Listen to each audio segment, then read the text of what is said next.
Dans le ciel hivernal irakien de 1991, une guerre aérienne d'un nouveau genre se déroulait, une guerre qui allait bouleverser les règles du combat aérien. Ce fut le dernier grand chapitre de la rivalité des avions de chasse de la guerre froide, qui se déroula non pas au-dessus de l'Europe, mais au-dessus des champs pétrolifères en feu du golfe Persique.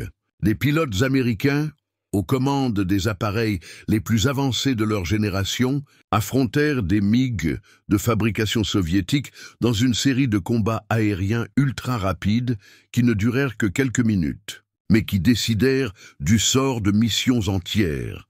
La plupart des gens se souviennent de l'opération Tempête du désert pour ses bombardements de précision et sa puissance de feu écrasante. Mais derrière cette histoire plus vaste se cache une bataille bien plus intime, pilote contre pilote, machine contre machine, où des décisions prises en une fraction de seconde ont fait la différence entre la vie et la mort.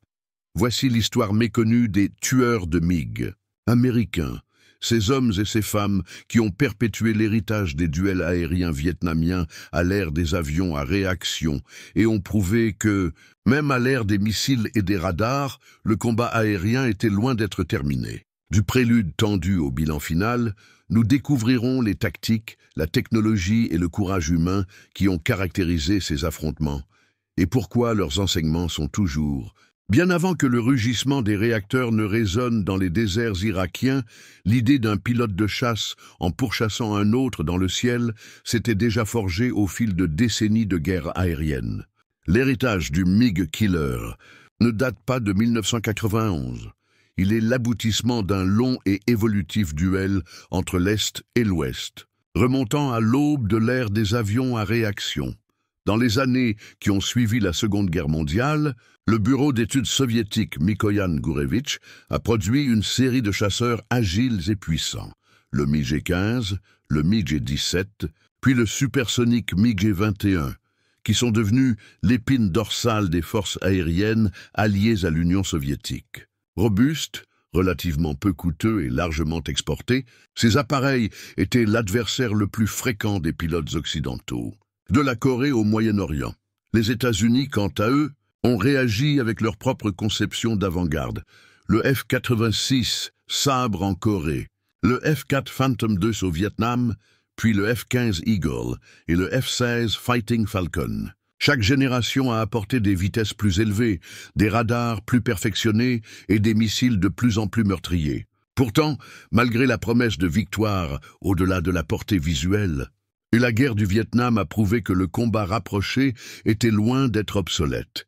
Les pilotes américains, initialement entraînés à s'appuyer sur des missiles, se sont retrouvés dépassés par des MiG plus petits et plus agiles, une douloureuse leçon qui a conduit à la création de programmes d'entraînement d'élite comme les exercices Top Gun de l'US Navy et Red Flag de l'US Air Force. La fin des années 1970 et dans les années 1980, la guerre froide s'était transformée en une situation tendue. L'Union soviétique continuait de perfectionner ses chasseurs, introduisant le MiG-23 à aile à géométrie variable et le très maniable MiG-29 Fulcrum. Ces avions étaient conçus non seulement pour égaler les avions occidentaux en vitesse et en vitesse ascensionnelle, mais aussi pour les menacer avec des missiles RR sophistiqués comme l'A-10 Alamo. Au Moyen-Orient, ces modèles soviétiques trouvèrent des acquéreurs enthousiastes. Sous Saddam Hussein, l'Irak s'était doté de l'une des forces aériennes les plus importantes et les plus diversifiées de la région, avec des MiG-21, des MiG-23, puis des MiG-25 Foxbat, ces derniers capables d'atteindre des vitesses vertigineuses supérieures à Mach 2,3. Les pilotes irakiens avaient acquis une expérience du combat lors de la longue et brutale guerre Iran-Irak, où ils avaient perfectionné leur tactique d'interception et appris à exploiter les atouts de leurs appareils. Pour les stratèges américains, c'était une préoccupation majeure. Les États-Unis n'avaient pas affronté une importante force aérienne, équipée par les Soviétiques, en combat direct depuis la guerre du Vietnam. La possibilité d'affronter des MiG irakiens dans un conflit de haute intensité signifiait que des décennies de doctrine, d'entraînement et de technologie seraient mises à l'épreuve. La tradition des tueurs de MiG, un terme emprunté aux pilotes américains qui abattaient des MiG ennemis lors des guerres précédentes, allait entrer dans un nouveau chapitre, façonné par les leçons de la Corée, du Vietnam et de la partie d'échec de la guerre froide. Le décor était planté. Deux héritages rivaux en matière de conception d'avions de combat, deux écoles de guerre aérienne et une confrontation imminente dans le ciel du Golfe Persique. Ce qui avait commencé comme une course aux armements d'après-guerre allait dégénérer en la dernière grande bataille entre avions à réaction du XXe siècle. Lorsque l'opération Tempête du désert a débuté en janvier 1991, l'US Air Force et la Navy sont entrés en guerre avec des avions qui représentaient l'apogée de décennies d'évolution technologique. Le F-15C Eagle, le F-14A Tomcat et le FA-18 Hornet. Il ne s'agissait pas d'appareils expérimentaux. Ils étaient les descendants perfectionnés des leçons tirées de la Corée, du Vietnam et d'innombrables exercices de la guerre froide. Pourtant, malgré leur sophistication, le véritable test de leur capacité allait avoir lieu au cœur du combat réel contre les MiG irakiens de fabrication soviétique. Le F-15C, en particulier, incarnait la doctrine de la supériorité aérienne. Conçu dans les années 1970 pour garantir aux États-Unis une survie sans précédent au taux de destruction des premiers avions de la guerre du Vietnam, il combinait une vitesse fulgurante, un rapport poussé poids élevé et un radar de pointe, l'AN APG-63, capable de détecter et de suivre plusieurs cibles à longue portée. Associé aux missiles AIM-7 Sparrow et AIM-9 Sidewinder, puis à l'AIM-120 AMRAAM en déploiement limité, il permettait aux pilotes américains d'engager l'ennemi avant même qu'ils ne s'en aperçoivent.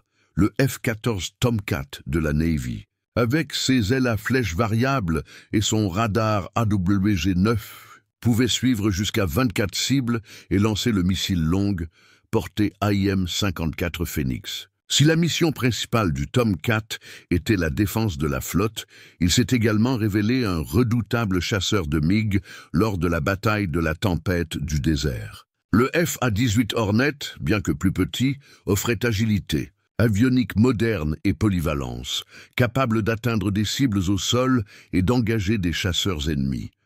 Du côté irakien, le MiG-29 Fulcrum constituait la menace la plus moderne. Introduit au début des années 1980, il était rapide, très maniable et équipé des missiles AA-10 Alamo et AA-11 Archer, ce dernier étant une arme à courte portée et à grand angle de visée, associée à un viseur de casque, offrant aux pilotes irakiens un avantage potentiel en combat rapproché. Le MiG-25 Foxbat, bien qu'ancien, pouvait distancer presque tout dans le ciel, ce qui en faisait un intercepteur redoutable. La première victoire aérienne de l'opération Tempête du désert eut lieu le 17 janvier 1991 lorsque le capitaine de corvette Mark Fox, pilote de FA-18 de l'US Navy, abattit un MiG-21 irakien à l'aide d'un AIM-7 Sparrow, quelques instants après avoir largué sa charge de bombes sur sa cible. Ce fut une démonstration éclatante de la polyvalence des chasseurs américains modernes, frapper et survivre dans un espace aérien contesté. Au cours des jours suivants, les F-15C des 58e et 33e escadres de chasse tactique commencèrent à accumuler les victoires. Dès le premier jour, les capitaines Steve Tate et Rick Tolini abattirent chacun des MiG-29, utilisant des Sparrows guidés par radar pour frapper avant que les pilotes irakiens ne puissent se rapprocher. Ces engagements confirmèrent des années d'investissement dans l'entraînement et la technologie du combat au-delà de la portée visuelle. Pourtant, tous les affrontements ne se sont pas joués à longue distance. Dans plusieurs cas, les pilotes irakiens ont tenté de se rapprocher pour un combat en virage, où l'agilité du MiG-29 aurait pu se révéler dangereuse. Ici, l'habileté des pilotes américains, aguerris aux missions Red Flag et Top Gun, s'est avérée décisive.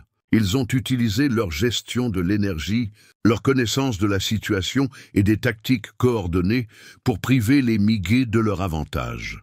Les avancées de l'opération Tempête du désert ne résidaient pas dans l'invention de nouveaux avions, mais dans l'intégration harmonieuse de la technologie, de l'entraînement et des tactiques. Les avions AWACS fournissaient une connaissance situationnelle en temps réel, guidant les chasseurs vers les interceptions avec précision.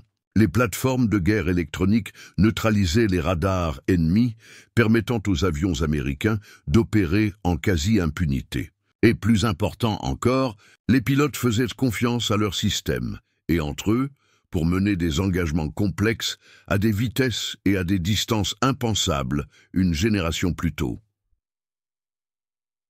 À la fin de la campagne aérienne, les forces américaines avaient atteint un taux de destruction impressionnant face aux chasseurs irakiens, sans aucune perte aérienne. Le titre de tueur de MiG était à nouveau gravé dans l'histoire de l'aviation américaine, cette fois dans le contexte d'un champ de bataille moderne et interconnecté. L'étincelle avait été allumée non pas par un seul prototype ou une seule invention, mais par la première preuve concrète que les doctrines de la fin de la guerre froide pouvaient dominer en combat réel. La campagne RR de l'opération Tempête du désert a débuté avec une précision et une assurance qui ont nécessité des décennies de travail. Pour les États-Unis et leurs partenaires de la coalition, le ciel irakien et koweïtien n'était pas seulement un champ de bataille, il constituait le terrain d'essai ultime de la doctrine de combat aérien de la guerre froide. À 2h38, la première vague d'avions de la coalition a pénétré l'espace aérien irakien. La mission était claire: paralyser la capacité de l'Irak à coordonner ses défenses aériennes avant que ses pilotes ne puissent s'y opposer sérieusement. Des avions E-3 AWACS, en orbite hors de portée des missiles, ont scruté le ciel et dirigé des intercepteurs vers tout chasseur irakien tentant de décoller. La première victoire confirmée eut lieu quelques minutes plus tard. Le capitaine John Kelk, du 58e escadron de chasse tactique, pilotant un F-15C Eagle, a verrouillé un MiG-29 Fulcrum en décollage de la base aérienne d'Al-Taqaddoum. Guidé par l'AWACS et grâce au radar AN/APG-63, Kelk a tiré un AIM-7 Sparrow à longue portée. Le missile atteignit son objectif, la première victoire aérienne de la guerre. Quelques instants plus tard, le capitaine Steve Tate abattait un autre Fulcrum de la même manière. Ces premières victoires n'étaient pas le fruit du hasard. Elles étaient le fruit d'années d'entraînement aux tactiques au-delà de la portée visuelle, BVR, perfectionnées lors de l'exercice Red Flag et d'autres. Les pilotes irakiens, dont beaucoup étaient des vétérans de la guerre Iran-Irak, étaient compétents mais désavantagés. Leur radar était moins performant. Leur perception de la situation limitée sans le soutien des AWACS, et ils réagissaient à un plan de bataille déjà en cours. Le MiG-25 Foxbat était l'intercepteur le plus rapide d'Irak, capable d'atteindre Mach 2,8 et une altitude extrême. Sa mission consistait à menacer les moyens importants de la coalition, comme les AWACS et les ravitailleurs. Le 19 janvier, le capitaine Kelk marqua une nouvelle fois l'histoire en abattant un Foxbat à longue portée avec un Sparrow. Les pilotes irakiens du Foxbat adoptaient souvent des tactiques de coup et accélération, plonger à toute vitesse, lancer des missiles puis battre en retraite. Mais la coordination AWACS permettait aux F-15 de se positionner en amont de ces attaques, coupant ainsi les voies de fuite. À la fin de cette phase, l'avantage psychologique du Foxbat s'était évaporé. Le missile AA-11 Archer du MiG-29 Fulcrum, couplé à un viseur de casque, représentait un sérieux danger à courte portée. Les pilotes irakiens, ayant survécu au premier échange de tirs BVR, tentaient parfois d'entraîner les chasseurs américains dans des combats en virage, où l'agilité du Fulcrum pouvait s'avérer décisive. Les pilotes américains ont riposté avec une stratégie énergétique rigoureuse, maintenir une vitesse élevée, éviter les rapprochements nez à nez prolongés et utiliser des manœuvres verticales pour drainer l'énergie du MiG. Formés par Red Flag et Top Gun, ils connaissaient parfaitement les forces et les faiblesses du Fulcrum. Si les F-15C de l'US Air Force ont remporté la majorité des victoires, les F-14 Tomcat et les FA-18 Hornet de l'US Navy ont joué un rôle crucial dans la protection des dispositifs de frappe au-dessus du Golfe. Le 21 janvier, des Tomcat ont intercepté et détruit un MiG-23 irakien qui tentait de menacer la piste d'un ravitailleur de la coalition. Les Hornets ont démontré leur polyvalence de manière spectaculaire. La célèbre victoire du lieutenant-commandant Mark Fox sur un MiG-21, obtenue quelques secondes après le largage de ses bombes sur la cible, est devenue un symbole de la polyvalence des chasseurs modernes. Fin janvier, la coalition avait établi un contrôle quasi total du ciel. Les pilotes irakiens étaient de plus en plus réticents à engager le combat, faisant souvent demi-tour ou fuyant pour éviter le combat. Mais la campagne était loin d'être terminée. Février apporterait de nouveaux défis. Des contributions de la coalition et le démantèlement définitif de l'armée de l'air irakienne. Début février 1991, l'emprise de la coalition sur le ciel irakien et koweïtien se resserrait. Les 2 premières semaines avaient été une démonstration implacable de rapidité, de coordination et de précision, mais la campagne était loin d'être terminée. Les pilotes irakiens disposaient encore d'avions et, dans certains cas, de la volonté de combattre. La seconde moitié de la guerre aérienne allait connaître moins d'engagement. Mais ceux qui eurent lieu furent souvent plus désespérés, plus tactiques et plus révélateurs de la situation stratégique. Début février, de nombreux pilotes irakiens avaient adopté une posture défensive. Les équipages des AWACS ont signalé de nombreux cas de MiG-29 et de Mirage F-1 décollant, puis faisant demi-tour avant d'atteindre la portée des missiles. La domination de la coalition dans les combats BVR avait rendu les engagements frontaux suicidaires. Il y eut néanmoins des exceptions. Le 6 février, un escadron de F-15C de la 33e escadre de chasse tactique intercepta 2 MiG-23 Floggers qui tentèrent de suivre un dispositif d'attaque. Utilisant une tactique coordonnée de support, les Eagles forcèrent les MiG à se serrer les coudes, réalisant 2 victoires avec des M7 avant que les pilotes irakiens ne puissent se désengager. La force aérienne royale saoudienne, RSAF, a commencé à jouer un rôle plus important dans les engagements aériens. Aux commandes de F-15C identiques à ceux de leurs homologues américains, les pilotes saoudiens ont démontré l'importance d'années d'entraînement conjoint. Le 9 février, un pilote de la RSAF a abattu un Mirage F-1 irakien qui tentait d'intercepter une frappe de Tornado britannique. Ces victoires de la coalition étaient plus que symboliques. Elles prouvaient que le réseau intégré de commandement et de contrôle pouvait diriger de manière transparente des forces multinationales au combat, quelle que soit leur nationalité. Alors que l'offensive terrestre se profilait, les commandants irakiens tentèrent sporadiquement de contester l'espace aérien. Le 14 février, 2 MiG-25 tentèrent une accélération à grande vitesse vers une piste de ravitaillement dans le désert occidental. Ils furent interceptés par des F-15C du 53e TFS, qui utilisèrent l'avantage de l'altitude et le verrouillage radar pour forcer les Foxbats à se défendre. L'un fut détruit par un Sparrow, l'autre s'échappa à toute vitesse. Le 19 février, un FA-18 de l'USS Saratoga Hill ont intercepté et détruit un Su-22 Fighter, une rencontre rare avec un avion d'attaque au sol en combat aérien.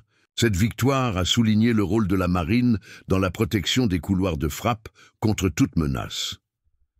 L'offensive terrestre de la coalition débuta le 24 février, entraînant une ultime vague d'activité aérienne. Certains pilotes irakiens tentèrent de fuir vers l'Iran, cherchant à préserver leurs appareils. D'autres, peut-être sur ordre ou poussés par l'orgueil, se levèrent pour combattre. Le 27 février, dernier jour de la guerre, des F-15C du 58e régiment d'infanterie de réserve interceptèrent et détruisirent 2 Su-25 Frogfoot qui tentaient d'attaquer les forces terrestres de la coalition. Ces victoires comptaient parmi les dernières victoires aériennes confirmées de l'opération Tempête du désert. Au moment du cessez-le-feu, les forces de la coalition avaient détruit plus de 30 avions irakiens en combat aérien. Les F-15C de l'US Air Force en représentèrent la majorité avec un bilan parfait, aucune perte en combat aérien. Les Tomcat et les Hornet de la Navy, ainsi que les F-15 saoudiens, ont également contribué à la destruction de ces appareils. Le taux de mortalité, effectivement infini, en faveur de la coalition, était le produit de plusieurs facteurs: supériorité technologique, intégration avancée de radars, de missiles et d'AWACS point entraînement drapeau rouge, Top Gun et des années d'exercices conjoints, tactique, interception coordonnée, engagement BVR discipliné et gestion de l'énergie en combat rapproché. Morale et initiative, les pilotes de la coalition se sont battus avec confiance. Les pilotes irakiens ont souvent combattu de manière défensive ou ont cherché à se désengager. Les dernières phases de la guerre aérienne confirmèrent ce que les premiers jours avaient laissé entendre. L'ère des combats à armes égales, entre avions à réaction, touchait à sa fin. La seconde moitié de désert, Storm fut moins axé sur les duels que sur l'affirmation d'une domination aérienne si totale que l'ennemi ne pouvait plus opposer une résistance crédible. Pour la tradition du MiG Killer, ce fut une évolution appropriée, des combats aériens tourbillonnants de Corée et du Vietnam aux batailles en réseau et contrôlées avec précision des années 1990. Les leçons apprises allaient façonner la doctrine aérienne des États-Unis et de ses alliés pendant des décennies, influençant tout, de la conception des avions au programme de formation des pilotes. Lorsque le dernier avion irakien fut abattu et que le cessez-le-feu fut déclaré, la guerre aérienne au-dessus du golfe Persique avait fait plus que garantir la victoire. Elle avait réécrit les règles du jeu mondial du combat aérien. La campagne MiG Killer de Desert Storm ne fut pas seulement un succès militaire. Elle démontra que la suprématie aérienne pouvait être obtenue avec une précision quasi clinique, à une vitesse sans précédent et avec des pertes amies minimales. Le point de basculement est survenu dès le début du conflit. En 72 heures, les pilotes de la coalition avaient anéanti la capacité de l'Irak à occuper le ciel. Il ne s'agissait pas de la lenteur du Vietnam, ni des échanges d'usure de la Corée. Il s'agissait d'une affirmation soudaine et écrasante de sa domination. La combinaison d'interceptions dirigées par des AWACS, d'engagements disciplinés au-delà de la portée visuelle et d'une guerre électronique intégrée, s'est avérée si efficace qu'en février, les pilotes irakiens refusaient souvent tout engagement. Le monde en prit conscience. De l'Europe à l'Asie, les armées de l'air commencèrent à réévaluer leur doctrine, leurs priorités d'approvisionnement et leurs programmes d'entraînement. L'accent se porta désormais sur la guerre en réseau, c'est-à-dire l'intégration transparente des capteurs, des tireurs et des moyens de commandement. Les nations qui se concentraient autrefois sur le nombre d'avions recherchaient désormais la qualité, l'interopérabilité et une avionique avancée. Pour les États-Unis, l'opération Tempête du désert est devenue la preuve irréfutable de la philosophie « premier regard, premier tir, premier coup mortel ». La tradition du MiG Killer, autrefois ancrée dans le combat rapproché, avait évolué vers une doctrine où la connaissance de la situation et la précision à longue portée étaient des facteurs décisifs. Cette évolution a influencé non seulement la conception des chasseurs, la furtivité, la fusion de capteurs et les liaisons de données devenant la norme, mais aussi la manière dont les guerres allaient être menées dans les décennies à venir. Dans l'industrie, les entreprises de défense ont exploité le récit de l'opération Tempête du désert pour commercialiser de nouvelles générations de chasseurs, de missiles et de systèmes radars. Sur le plan politique, cette campagne a renforcé la perception d'une puissance aérienne américaine inégalée, façonnant les alliances et les stratégies de dissuasion jusqu'au XXIe siècle. Le ciel irakien, en 1991, a montré que la domination aérienne n'était plus seulement un élément de soutien de la guerre, elle était le fondement sur lequel le succès militaire moderne serait construit. Au cours des 3 décennies qui ont suivi l'opération Tempête du désert, l'héritage des MiG Killers n'a pas disparu. Il a évolué. La domination aérienne, démontrée en 1991, est devenue la référence des forces aériennes modernes, mais les outils, les tactiques et les menaces ont radicalement changé. Le F-15C Eagle, vedette de la campagne RR de Desert Storm, a continué de servir pendant une bonne partie du XXIe siècle, mais il n'est pas resté immobile. Les améliorations apportées au système radar, comme le radar AN/APG-63V3 ont considérablement amélioré la portée de détection, le suivi des cibles et la résistance au brouillage. La technologie des missiles a également progressé. L'AIM-120 AMRAAM est devenue l'arme BVR standard, avec une portée et un guidage améliorés, tandis que l'AIM-9X Sidewinder a introduit un ciblage hors ligne élevé et un vecteur de poussée pour une agilité inégalée en combat rapproché. Le FA-18. Hornet de la Navy a cédé la place au FA-18F, Super Hornet, offrant un rayon d'action, une charge utile et une survivabilité supérieure. Parallèlement, le furtif F-22 Raptor est entré en service en 2005, incarnant la philosophie « premier regard, premier tir, premier atterrissage ». Avec fusion de capteurs, super croisière et maniabilité extrême, le combat aérien moderne ne se résume plus au duel entre chasseurs. Les pilotes qui s'entraînent à la supériorité aérienne effectuent également des frappes de précision, des opérations de suppression des défenses aériennes ennemies, SEAD, et un appui aérien rapproché. La guerre en réseau, reliant chasseurs, AWACS, drones et unités terrestres en temps réel, est devenue la norme. L'esprit MiG Killer s'étend désormais au-delà des chasseurs pilotés. Les drones, comme le MQ-9 Reaper et les concepts de fidèles ailiers, remodèlent l'espace de combat, offrant une surveillance permanente et même des capacités RR dans le cadre de programmes expérimentaux. Le modèle de domination aérienne de l'opération Tempête du désert a été étudié et, dans certains cas, imité dans le monde entier. Des pays comme la Chine et la Russie ont investi massivement dans des chasseurs de pointe comme le J-20 et le Su-57, ainsi que dans des systèmes de missiles solaires sophistiqués conçus pour défier la supériorité aérienne américaine. L'interopérabilité de la coalition demeure une pierre angulaire de la stratégie américaine. Des exercices conjoints, comme Red Flag, Pitch Black et Anatolian Eagle, permettent aux pilotes alliés d'opérer en parfaite harmonie. Comme en 1991, si la technologie a progressé, les défis ont également évolué. Les avions furtifs sont confrontés à des méthodes de détection radar en constante évolution. La guerre électronique est désormais une lutte à double sens, les adversaires étant capables de brouiller ou de tromper les systèmes de la coalition. Les règles d'engagement dans les conflits modernes exigent souvent une identification visuelle avant le tir, ce qui complique l'utilisation des armes à longue portée. Il y a aussi la dimension éthique.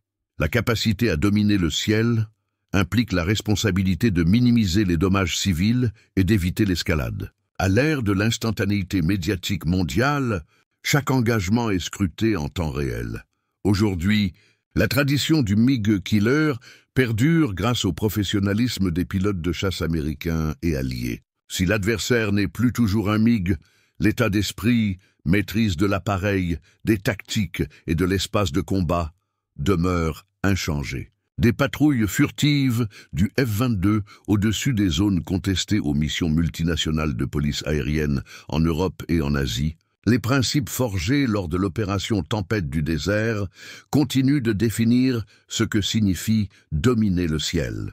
Avant l'opération Tempête du désert, la supériorité aérienne était souvent considérée comme une condition préalable à la victoire, importante, mais pas nécessairement décisive à elle seule. Après l'opération Tempête du désert, cette perception a changé à jamais. La campagne MiG Killer de 1991 a prouvé que le contrôle absolu du ciel pouvait influencer le cours d'une guerre, anéantissant la capacité d'un adversaire à combattre efficacement avant même le début de la bataille terrestre. Le contraste entre le monde d'avant et celui d'après était saisissant. Au Vietnam, les pilotes américains avaient combattu à chaque engagement, souvent désavantagés au corps à corps. Lors de l'opération Tempête du désert, ils ont imposé leurs conditions dès la première nuit, frappant à volonté, privant l'ennemi de l'initiative, et ce, avec un taux de mortalité frôlant le sans précédent. Ce n'était pas seulement un exploit militaire, c'était aussi un exploit psychologique. Les pilotes irakiens, conscients de la portée et de la précision de la coalition, choisissaient souvent de ne pas combattre du tout. L'héritage s'est étendu bien au-delà du Golfe. Les forces aériennes du monde entier ont étudié la campagne, adoptant ces enseignements en matière de guerre en réseau, d'intégration des AWACS et de tactiques BVR rigoureuses. L'accent est passé du simple nombre d'avions à la qualité des capteurs, des armes et de la formation des pilotes. La tradition du MiG Killer, autrefois définie par des combats aériens tourbillonnants, s'est transformée en une doctrine de domination informationnelle et d'engagement de précision. Elle a également inspiré la génération suivante d'avions et de systèmes. Des chasseurs furtifs comme le F-22 Raptor et le F-35 Lightning II ont été conçus en gardant à l'esprit les leçons de l'opération Tempête du désert. Voir en premier, tirer en premier et rester invisible. L'intégration de drones, de liaisons de données et de renseignements en temps réel est à l'origine de leur fiabilité opérationnelle. Fruit du succès de 1971, d'un point de vue historique, la campagne aérienne de Tempête du désert marque un tournant. Le moment où les batailles entre avions de la guerre froide ont cédé la place à la guerre aérienne, multidomaine et en réseau de l'ère moderne. Les MiG Killer de 1991 n'ont pas seulement remporté leur guerre, ils ont redéfini la manière dont les guerres seraient menées. L'héritage du MiG Killer, forgé dans le ciel irakien en 1991, n'est pas une relique du passé. C'est une doctrine vivante, qui évolue à chaque avancée technologique et à chaque changement du paysage sécuritaire mondial. À l'avenir, la nature du combat aérien est appelée à connaître une nouvelle transformation qui pourrait redéfinir la notion de maîtrise du ciel. Les chasseurs de 5e génération, comme le F-22 Raptor et le F-35 Lightning II, incarnent déjà la leçon de la bataille de la tempête du désert. Voir d'abord, tirer d'abord, rester invisible. Mais la prochaine décennie ira plus loin. Les progrès de la fusion de données de capteurs permettront aux pilotes et aux systèmes autonomes de traiter en temps réel d'importants flux de données provenant de satellites, de drones et de capteurs au sol, créant ainsi une image de l'espace de combat si complète que l'effet de surprise pourrait bien disparaître. Les véhicules aériens de combat, sans pilote UCAV, passent du stade expérimental à celui d'opérationnel. Conçus pour voler aux côtés des chasseurs pilotés, ces drones, ailiers fidèles, étendront la portée de leurs capteurs, embarqueront des armes supplémentaires et serviront même de leurre. À l'avenir, la première victoire en combat aérien pourrait être obtenue par un avion contrôlé par l'IA, piloté par des humains à distance de sécurité. À mesure que la furtivité devient la norme, la contre-furtivité le deviendra également. Radars basse fréquence, systèmes de détection passive et analyse de signaux assistés par IA sont développés pour repérer les avions les plus insaisissables.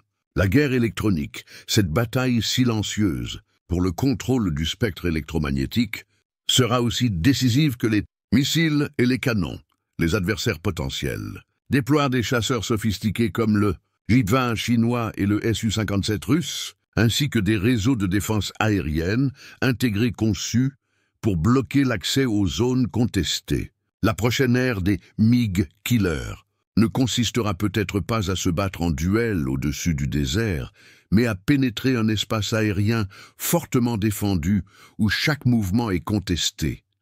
L'avenir du combat aérien sera-t-il dominé par les drones?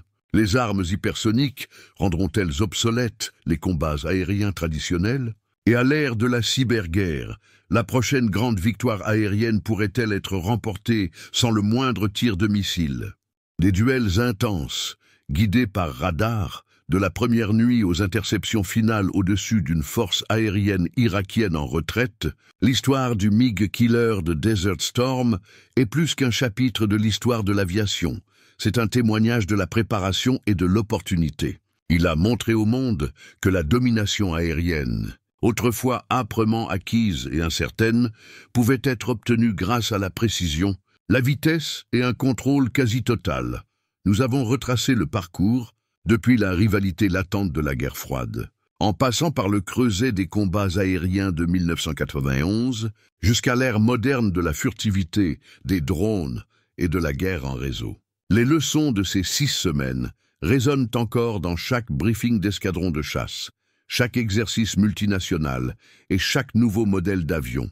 Les pilotes qui ont mené ces missions ont perpétué une tradition, non seulement de victoire, mais aussi de maîtrise du champ de bataille le plus impitoyable.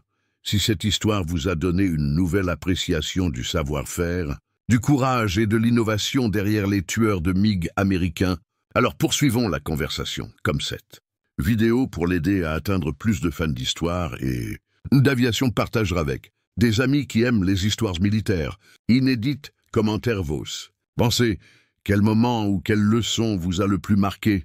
Et des abonnés pour des plongées plus profondes dans les batailles, les percées et les personnes qui ont façonné notre monde. Le ciel de 1991 est peut-être calme aujourd'hui, mais son héritage vole toujours.